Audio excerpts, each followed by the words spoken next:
juga cukup banyak menderitanya. Dan penyakit ini berkaitan dengan salah satu kelenjar yang ada di tubuh kita, yaitu kelenjar tiroid.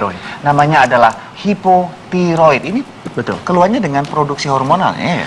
Iya betul, jadi hormon tiroid itu memproduksi hormon yang sifatnya sangat penting dalam metabolisme kita. Jadi ada yang kita sebut mungkin hipertiroid, di mana tiroidnya terlalu tinggi.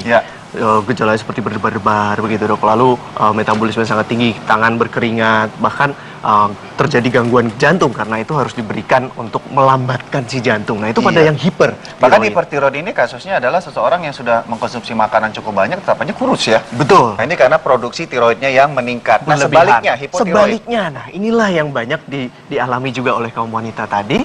Dalam hal misalkan begini, kok itu kan terbalik dok. Artinya metabolisme sangat lambat. Pembakaran lemak sangat lambat, makanya terus terjadi lemak itu menumpuk di mana-mana di tubuhnya pada wanita, sehingga kalau mau kurus pun menjadi susah.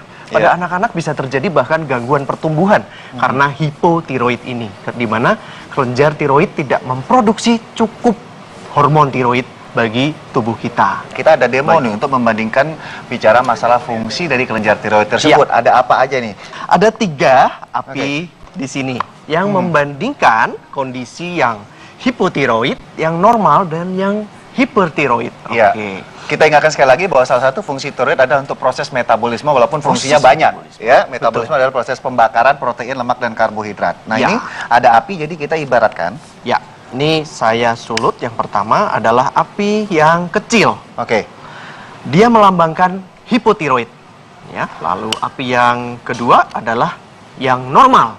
Jadi pada kita, individu yang normal, maka api yang ada di dalam tubuh kita itu adalah api yang dapat memetabolisme tubuh kita, memetabolisme makanan yang kita makan dengan baik. Dan juga dia akan membantu metabolisme di dalam proses yang lain juga di dalam tubuh kita yang sangat kompleks. Nah ini adalah yang ketiga, di mana terjadi hipertiroid.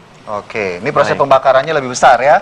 Jadi makan sedikit hilang, makan dikit hilang ya. Iya, jadi ini efeknya adalah kalau hiper tidak baik ya, dan hipo juga tidak baik. Yang baik adalah yang seimbang. Yang seimbang. Diharapkan seimbang. Nah saya ada memiliki suatu informasi, suatu tips yang cukup baik ya, di mana pada yang hipotiroid itu bagaimana sih caranya supaya menjadi normal? Menuju ke fase yang di tengah. Menuju fase yang di tengah. Artinya kan metabolismenya kurang. Seseorang yang hipotiroid itu akan mengalami obesitas yang tidak bisa diatasi gitu ya. Sudah melalui berbagai macam cara untuk menguruskan diri, misalkan untuk slimming, dia tidak bisa juga. Nah kita harus meningkatkan dok, artinya pembakaran lemak-lemak makanan di dalam tubuh itu, metabolisme. Begitu. Walaupun pada awalnya kita pastikan dulu pemeriksaan secara medis ke dokter, misalnya selama 3-6 bulan itu ada gejala-gejala yang tadi kita ungkapkan mengenai hipotiroid, untuk diperiksa kadar hormon tiroidnya. Apakah benar dalam status demikian? Karena banyak hal yang tidak hanya masalah pembakaran lemak atau berat badan tubuh, hipotiroid ini juga mempengaruhi kesuburan pada wanita. Itu yang dikhawatirkan. Sulit hamil, kadang-kadang sulit hamil. Sulit hamil, ujung-ujungnya karena masalah tiroid. Nah, bahkan ada satu lagi dok, rambutnya mudah rontok. Rambut mudah rontok ya, itu gejalanya. Nah ini bicara masalah solusi, tentunya selain solusi secara medis, tentunya ada perbaikan gaya hidup. Dengan memperhatikan beberapa asupan nutrisi tentunya. Sehingga yang namanya hiper jangan terjadi, hipo juga nggak terjadi, tetap yang terjadi adalah keseimbangan. Yang normal. Nah biasa solusinya yang dianjurkan oleh dokter Daniel berupa apa? Baik, saya menganjurkan solusi berupa buah-buahan yang mengandung suatu zat yang disebut hidroksicitric acid.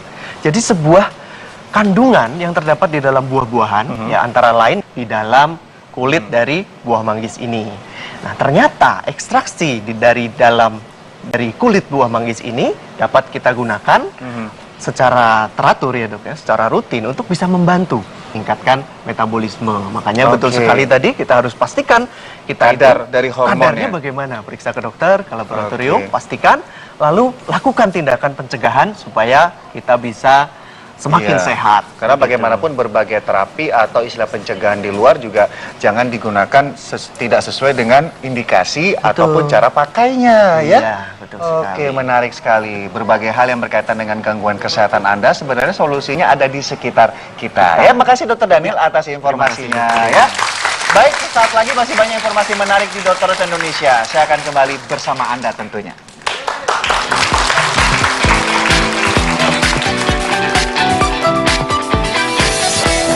cahaya yang terlalu terang ini bisa ngeblok atau istilahnya produksi dari hormon melatonin. Tidur Anda kurang lelap? Temukan penyebabnya sesaat lagi.